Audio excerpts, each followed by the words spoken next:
Assalamualaikum warahmatullahi wabarakatuh. Sebelumnya perkenalkan, nama saya Akfa Oktaviana dari Informatika Universitas Almata. Di sini akan sedikit membahas tentang konten marketing untuk memenuhi tugas hasil resume dari seminar konten marketing beberapa waktu lalu oleh dosen Pak Deden Harden Utama. Pembahasan pertama yaitu definisi konten marketing. Definisinya adalah pendekatan strategi pemasaran yang difokuskan pada pembuatan dan pendistribusian konten sehingga memiliki nilai relevan dan konsisten.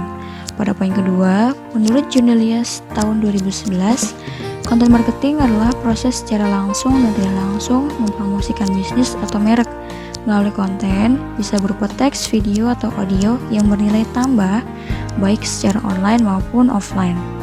Jadi kita sudah mengetahui dari definisi konten marketing adalah suatu strategi pemasaran dan fokusnya adalah kepada pembuatannya serta pendistribusiannya.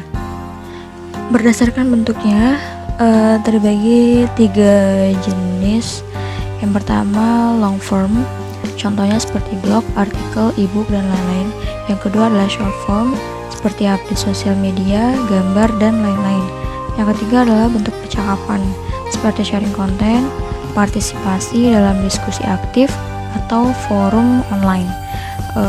Jadi dalam istilahnya, long form itu berarti memiliki jangka waktu yang panjang. Artinya dalam proses promosi itu tidak dibatasi oleh waktu. Kemudian yang short form itu kebalikan dari long formnya. Kemudian bentuk percakapan. Menurut Austra et al. Tahun 2016, konten marketing yang berkualitas ada 7 elemen. Yang pertama adalah relevance. Relevance di sini berarti relevansi konten. Dianggap sebagai memiliki relevance, berarti dia ada informasi atau bisa digunakan sebagai informasi bagi si pembaca ataupun konsumen. Yang kedua ada emotions. Emotions dalam istilah adalah emosional ya, berarti konten di sini bisa memainkan emosional dari si pembaca maupun konsumen ya, sehingga bisa menarik perhatian atau keinginan untuk si pembaca mencoba atau melakukan penelusuran konten lebih lanjut lagi. Kemudian yang ketiga ada informatif.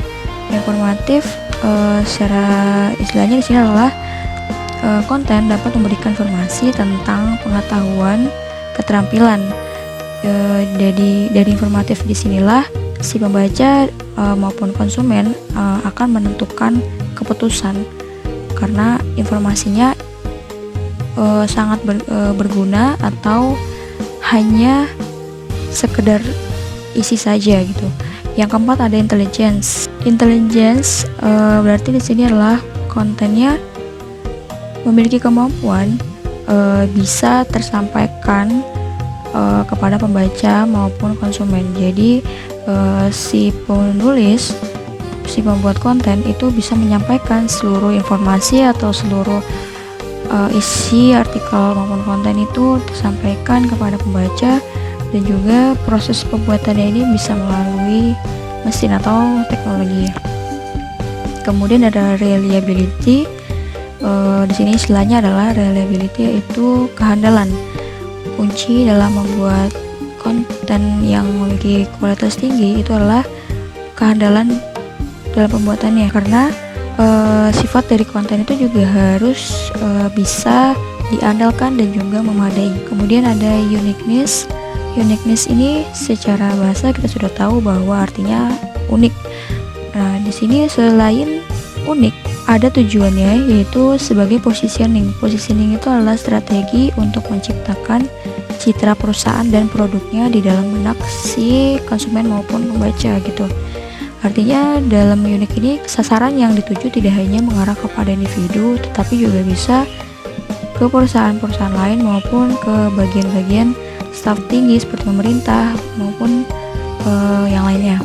Kemudian ada value atau nilai, yaitu pembuatan konten harus diimplementasikan melalui nilai fungsional atau sebagaimana konten itu dibuat berdasarkan fungsinya, yaitu memberikan informasi atau menyampaikan informasi kepada pembaca dan konsumen.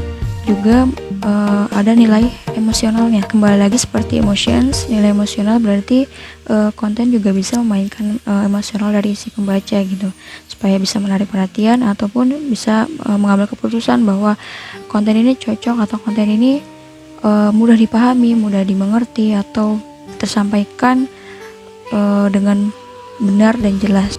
Oke, pada slide kali ini konten marketing yang dibahas berupa artikel maupun blog dan lain-lainnya yang sifatnya long form.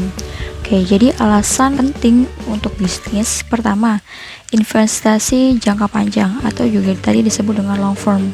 Yang kedua, meningkatkan brand awareness. Brand awareness ini istilahnya adalah kesadaran merek. Jadi maksudnya adalah pemasaran yang menggambarkan tingkat pengakuan konsumen terhadap suatu produk dengan namanya. Kemudian yang ketiga adalah mendapatkan kepercayaan pelanggan. Dari sini berarti konten marketing yang dibuat harus berdasarkan informasinya, lagi-lagi tentang informasinya, jelas harus bersifat real dan informasinya yang penting, kemudian dia berisi lengkap dan juga berbobot. Yang keempat, meningkatkan traffic. Yang kelima, memperbaiki kualitas SEO, artinya mesin pencari Google gitu. Ketika konten sudah masuk dalam mesin pencarian, bagaimana caranya supaya kalau memang kontennya sedang berada di halaman belakang, kita bisa memindahkannya ke halaman pertama dengan baris teratas gitu.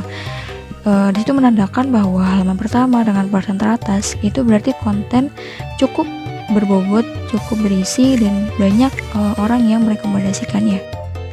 Kemudian konten berkualitas adalah konten SEO friendly. Oke, jadi konten SEO friendly kan berarti dia banyak yang merekomendasikan, banyak yang membaca, banyak yang mencari, dan tapi kita tidak tahu apakah isinya itu berkualitas atau tidak. Jadi sekarang kita siasati untuk konten yang berkualitas adalah konten SEO friendly gitu. Yang berkualitas seperti apa sih? Artikel, blog, dan semacamnya. Pertama, berdasarkan isi. Kita lihat berdasarkan isi, apakah konten tersebut informasinya cukup jelas atau banyak yang mencarinya, dan berdasarkan berapa banyak orang yang melihatnya gitu. Kemudian durasi waktu mereka membaca, apakah terhitung lama atau cukup cepat dalam bacanya gitu. Jadi kalau misalnya memang dia membuka halaman atau membacanya dengan durasi sekitar katakanlah 10 detik atau hanya 5 menit, nah itu berarti kita bisa menyimpulkan bahwa kontennya tidak begitu berbobot gitu. Jadi si pembaca hanya membuka dan kemudian mengembalikan ke halaman utama gitu. Atau misalnya durasinya bisa sampai 15 menit, 10 sampai 15 menit. Itu berartinya konten yang dicari berarti memiliki informasinya cukup bisa diambil oleh si pembaca dan ataupun konsumen gitu. Kemudian yang kedua, mempelajari karakter calon pembaca. Kemudian yang ketiga, membuat judul yang menarik. Jadi pada mesin pencari Google biasanya ketika kita sudah mencari apa yang sudah dimasukkan dalam mesin pencari, itu akan muncul barisan-barisan judul. Nah biasanya berdasarkan judul lah pembaca itu akan melirik mana judul yang sekiranya memiliki muatan sesuai gitu. Ketika kita memilih judul yang menarik karena kita mengira oh ini informasinya pasti ada di sini gitu. Kemudian yang keempat adalah membuat paragraf yang menarik, padat, dan jelas. Baik, mungkin itu saja yang bisa saya sampaikan. Kurang lebihnya mohon maaf apabila ada kesalahan kata. Terima kasih. Assalamualaikum warahmatullahi wabarakatuh.